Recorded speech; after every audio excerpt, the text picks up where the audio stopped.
Hey, this is Auntie Fee about them facts. How you doing? How you doing?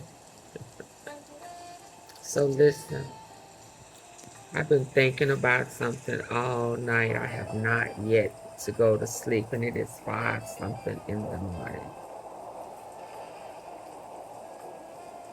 But when I was listening to Sheila and her account for what the notes that she took in the trial, she made it in, so she has some extreme details.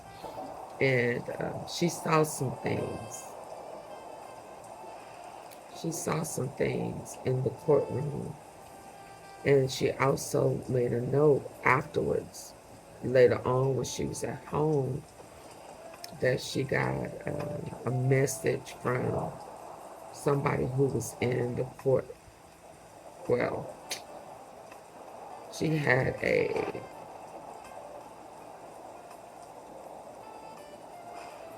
uh, she said a reliable source. I'm gonna just say it like that. That something is about to happen that's going to shock, be a shock.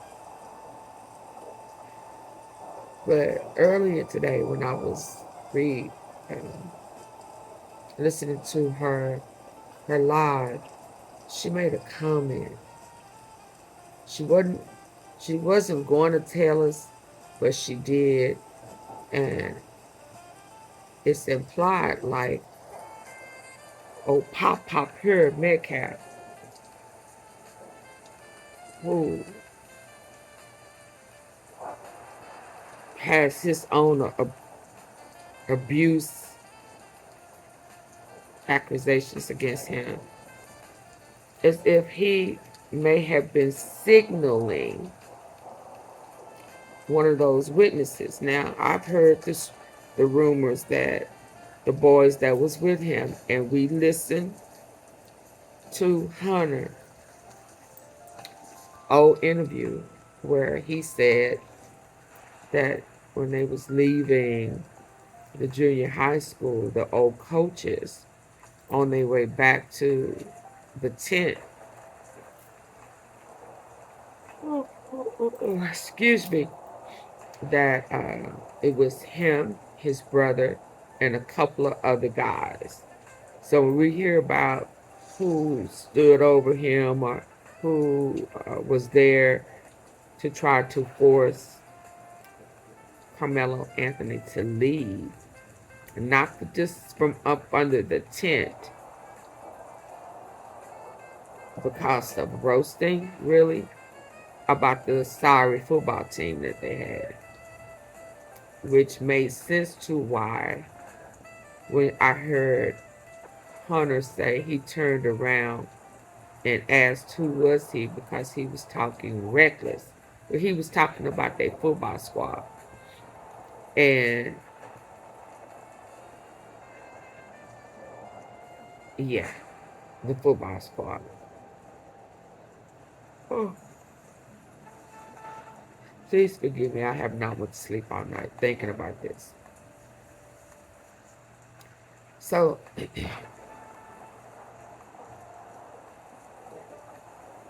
when I heard that, because it was as if everybody who was testifying, all the boys, were reading for the same script, like it was absolutely staged and coerced. Okay? And hearing that those boys possibly were given scholarships. Now, I don't know how true that is. I don't know, but that is a rumor that they are getting uh, receive scholarships to, to alter their testimony from truth. That's why so many of them kept getting caught in their lies. Oh, I don't know him like that. Yes, you do. Why are you lying? And they said one of them was very, very nervous. I don't know if it was Eddie. I don't know which one. But I'm going to play this Let me play his old video when he wanted to forgive Karmelo. Trust in the Lord without faith over fear. I'm going to do what Jesus would do. That quickly changed when this boy's family, young man's family, got almost a half a meal and GoFundMe. He couldn't believe it. He couldn't believe. Now he knows that there's a stand your ground. He knows that there is a no requirement to retreat. He knows this. But he's also, if memory serves me correctly, really cool, really good friends with the, what was he? Was he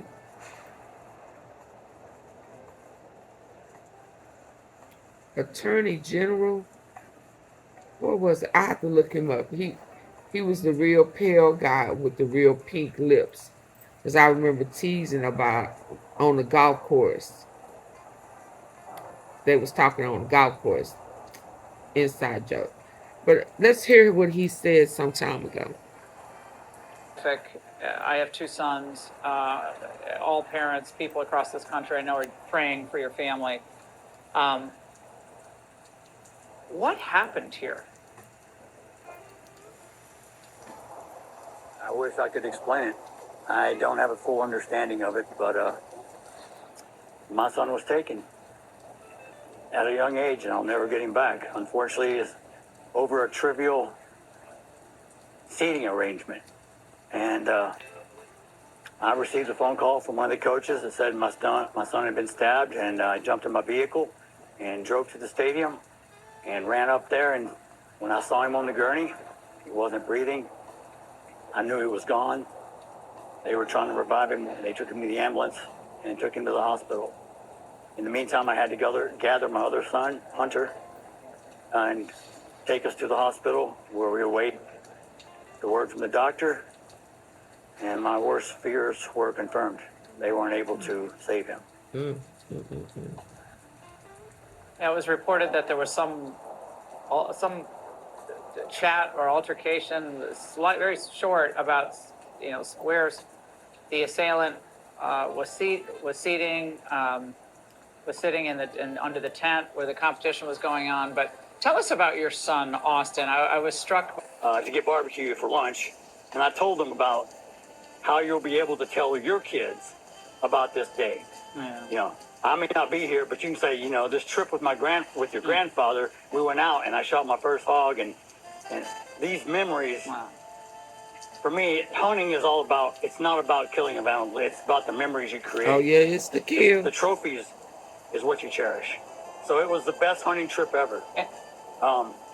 He also talked to me. I called him Tuesday night, I'm sorry, go ahead. The community rallying to your family and your forgiveness at a time of deep personal pain, given your bond He don't between forgive you now. and both of your sons, but the son you lost. Your message to America tonight about faith and forgiveness in tragedy. Nope, he don't change that. Yeah, well, I'm deeply rooted in my faith.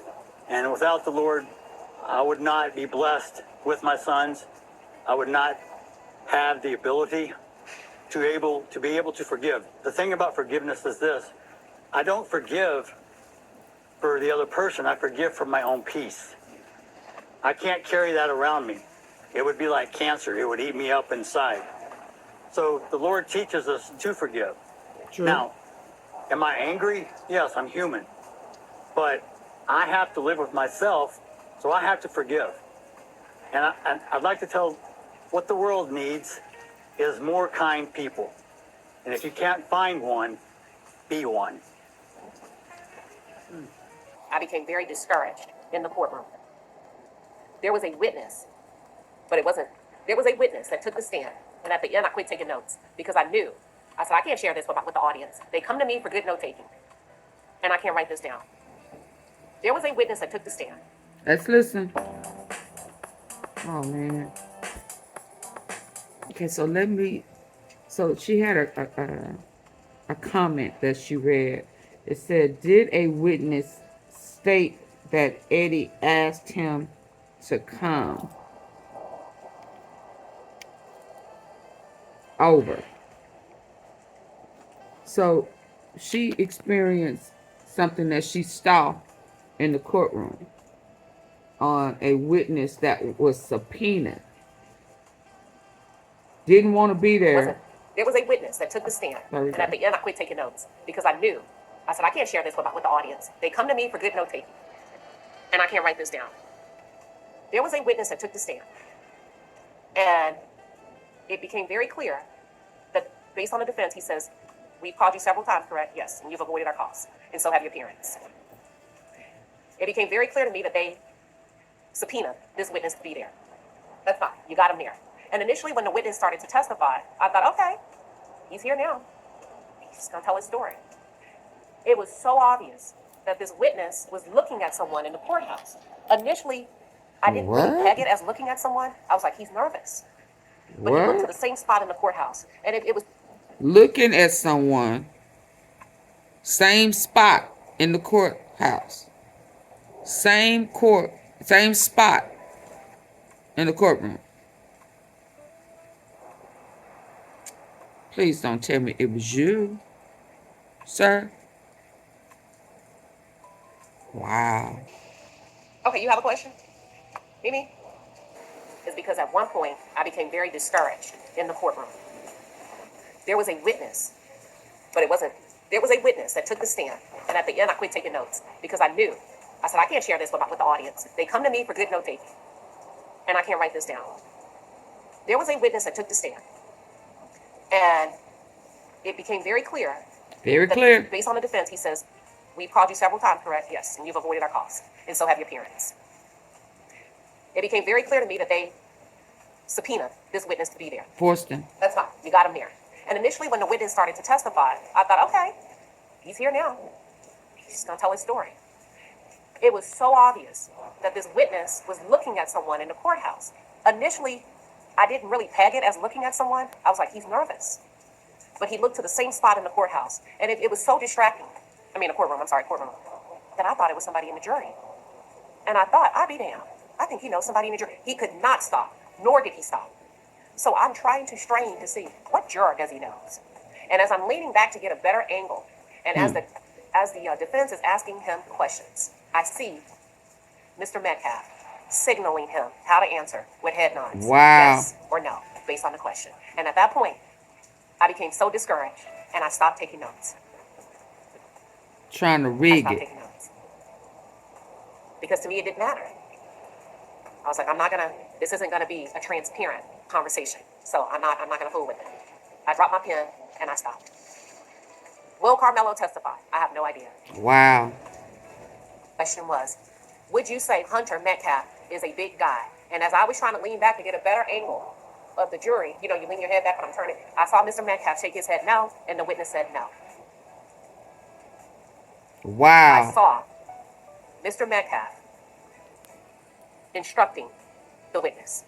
I saw it with my own eyes, and I didn't want to take notes. So you're not going to get that from me, because I like to take notes when I'm watching the witness, and I know it's their response, because otherwise it doesn't matter, and I just stopped taking notes. So that's why I'm not talking about that piece. So he was witness When does the judge make himself? That Austin dad was. I saw him. I saw him. What gave off the vibe? Not what gave off. I turned. What I explained was one of the witnesses was so visibly, it was so prominent. Every time he would be asked a question, he kept looking to his right. And at first I thought, well, maybe, the kid is nervous and then it happened for over like 30 minutes. And I'm like, I think he knows somebody in the jury box. Mm-hmm. So then I'm like, well, let me kind of shift my body to see which juror he's recognizing, because this is obvious. And I'm shocked nobody's calling it out to redirect him to keep his eyes. And as I was shifting and leaning back to the left to get a better glance at the jury box, at that exact moment, the defense said, would you describe Hunter Metcalf as being a big guy? I saw Mr. Metcalf shake his head no, and the witness said no, as he was looking at Mr. Metcalf. Them 215 pounds times 2. I put my pen down, and I decided I didn't want to take any more notes. Yeah, but he looked heavier than 215. That's it. Let's see. Wow.